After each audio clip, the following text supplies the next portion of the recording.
wa ta'ala telah mensyariatkan salat fardu sebagai tiang agama, karena orang yang melakukannya akan menjadi seorang yang kuat agamanya, sehingga ia akan mendapatkan segala macam kebaikan dan terlindung dari segala macam kejahatan.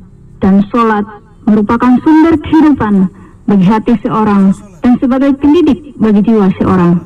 Dari Mu'adz bin Jabal, Nabi SAW bersabda, Rasul amril Islamu wa amuduhus salat. Inti segala pokok perkara adalah Islam dan tiangnya adalah salat. Hadis riwayat Tirmidzi.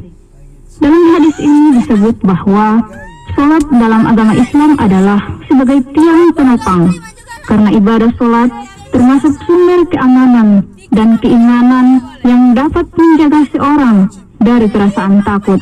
Lebih dari itu, hatinya akan suka merahmati orang lain.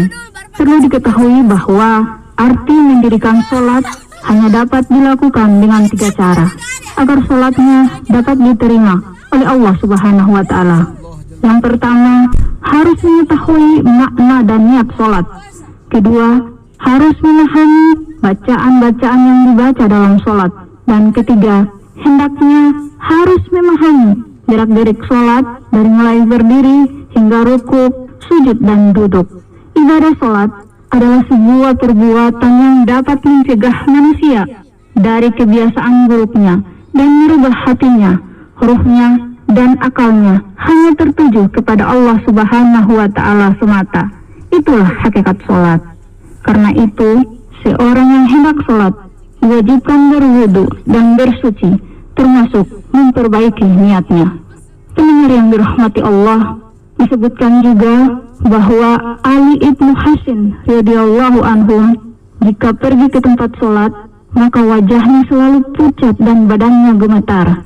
Ketika ia ditanya, mengapa demikian? Jawabnya, apakah kalian tahu aku akan berdiri di hadapan siapa? Disebutkan juga bahwa Urwa bin Zubair ketika kakinya harus diamputasi, maka ia menyuruh dokter untuk mengamputasi ketika ia sedang sholat. Ia memilih demikian agar ia tidak merasa sakitnya diamputasi, karena pada waktu itu hatinya telah lupa dari seluruh dunia dan seisinya, termasuk tubuhnya sendiri. Sungguh luar biasa apa yang dilakukan oleh orang-orang soleh tersebut, karena kehusuan mereka dalam sholat. Karena Allah berfirman bahwa sholat seorang harus dilakukan dengan disertai perasaan khusyuk, sebagaimana firman-Nya dalam surah Al-Mu'minun ayat 1 dan 2. A'udzubillahi minasyaitonir rajim. Qad aflahal mu'minun alladzina hum fi sholatihim khashi'un. Sesungguhnya beruntunglah orang-orang yang beriman, yaitu orang-orang yang khusyuk dalam sholatnya. Firman Allah tersebut mengisyaratkan jika sholat seorang harus dilakukan dengan perasaan khusyuk, maka ia akan beruntung.